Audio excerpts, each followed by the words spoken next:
Good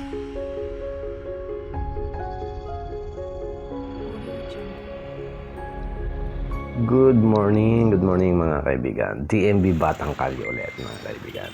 So, ngayon nandito tayo sa Marikina para magpalit ng gulong dito sa Alpha Performance. No? Ayun, Alpha Performance. At yun na nga mga kaibigan, si Dudoy or Udoy pala.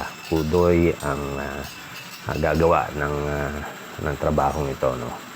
Siya si Udoy Sanita mga kaibigan ng Leyte. Ayon sa kanya ay taga Leyte siya, no? At napunta dito sa Marikina or Manila para makipagsapalaran din, no?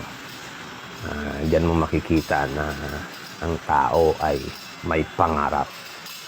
So si Mr. Udoy ang tawag sa kanya dito sa Alpha Performance na to, no? Si Boss Udoy Sanita ng Alpha Performance. So ang ginawa niya kanina ay linef niya itong lifter na to, pinantay niya muna para hindi mahulog. At ayon sa kanya, kailangan maingat ang pagtatrabaho, no? At kailangan pulido, maayos, hindi bara-bara. Yun ang kanyang sinabi kanina mga kaibigan. So iyan naman ay ang spare tire ng Alpha mga kaibigan. Maliit lang ito pero napakatibay, no? Ayan, no? Makikita nyo mamaya pagkatanggal ni Boss Udoy kung gaano kalaki. Parang kalahating dangkal or isang dangkal siguro, or mga wala pa isang dangkal ang laki, pero kayang-kaya niyang buhatin ang Alphard. Cute, di ba mga kaibigan? So ang ginawa ni Boss Udoy mga kaibigan, yung nasa harap na makapal pa ay linagay niya sa likod, at yung dalawang likod yun yung papalitan niya, no? So diskarte lang. So yan, ayon kay Boss Udoy mga kaibigan, sabi niya nga kailangan ang trabaho maingat, maayos at hindi bara-bara, no? Yan ang trabahador ng Alpha Performance. Mamaya-maya makakausap natin siya, no? Konting pakikipag-usap kay Boss Udoy, no?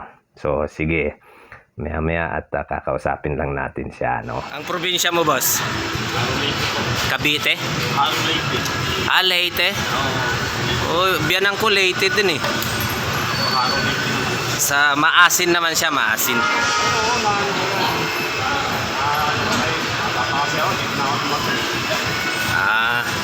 Dito ka na lumaki.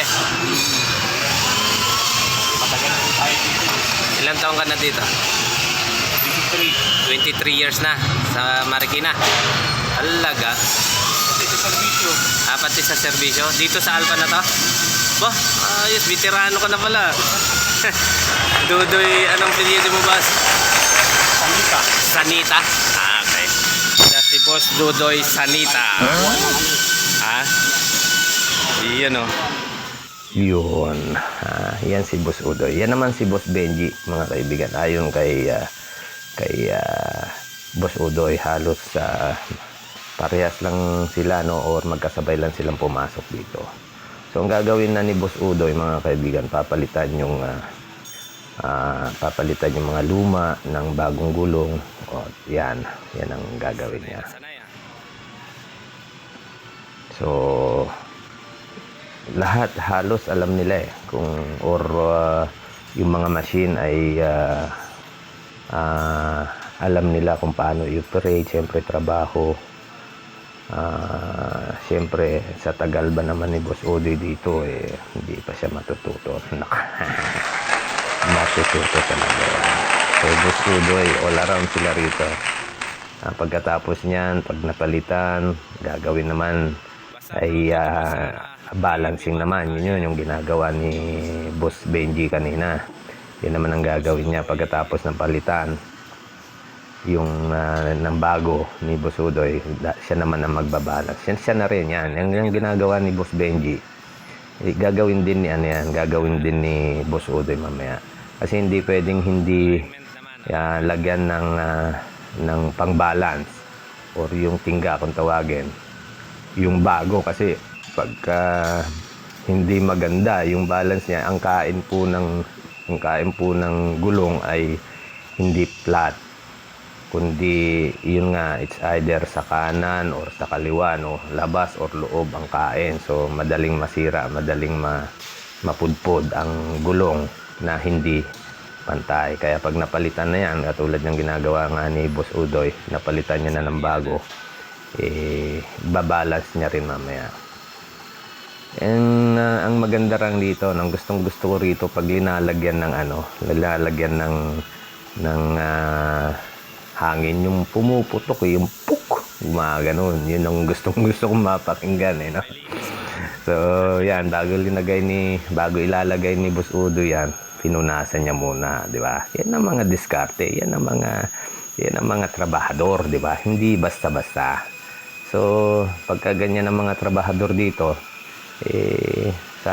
sabihin natin, pwede nating may rekomenda sa mga kaibigan natin, no? Pwede nating sabihin na doon tayo sa performance, Alpha Performance, at magagaling. So sa tagal ni Boss Udoy, mga kaibigan, no, 23 years na siya dito sa Alpha Performance. Ibig sabihin, ang kanilang boss ay mabait. Kumbaga, ibig sabihin, masaya ang mga tao niya dahil tumatagal, no? Kasi pag hindi masaya ang mga tao mo, ibig sabihin, hindi ka maayos na boss, hindi maayos ang management. Kaya hindi nagtatagal yung mga performer, yung mga trabahador mo, no? At hindi rin maganda ang kanilang performance. So minsan ang nagdadala rin diyan yung management, yung boss, kung paano pakisamahan ang mga trabahador para tumagal, no? Para tumagal ang kanilang mga tauhan. So ang ginagawa na ni Boss Udoy, mga kaibigan, balancing na. Yan. Ibabalance niya na yung takbo ng gulong para ang kain, no, ng gulong ay maayos din. At pagkatapos ng balancing, dadalhin naman yan sa tawag dito, yung nakalimutan ko na, mga kaibigan, no? Alignment naman dadalhin. Para ma-align naman, syempre.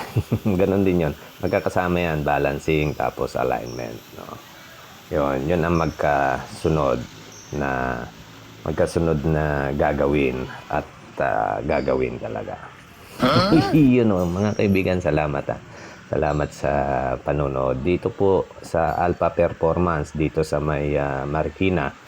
Boss Udoy, anong konting payo naman sa mga trabahador na katulad mo? May papayo ko lang, kailangan focus tayo nun sa gano'n, hindi tayo makakasira sa trabaho natin, ano? Focus sa trabaho. Saka kailangan maayos ang gawa natin. Sa gano'n, mga customer, pabalik-balik sa atin yan. Pilipina ka the best. Kailangan garantisado. Oo. Kasi hindi pabalik ang customer kung para-parang trabaho natin. Ayun, si Boss Udoy Sanita. Ano nga ito, boss? Anong ano to? Alpha Performance po. Alpha Performance. Bilang empleyado, matagal na tayo dito. Ilang years ka na, boss? 83. 23 years ka na dito sa Alpha Performance. Anong street to? Itwason. Itwason Street, Marikina. Alpha Performance. Thank you, Boss Udoy, ha. Salamat. I-upload ko to sa DMB Batang Kalye, ha. Okay. Thank you.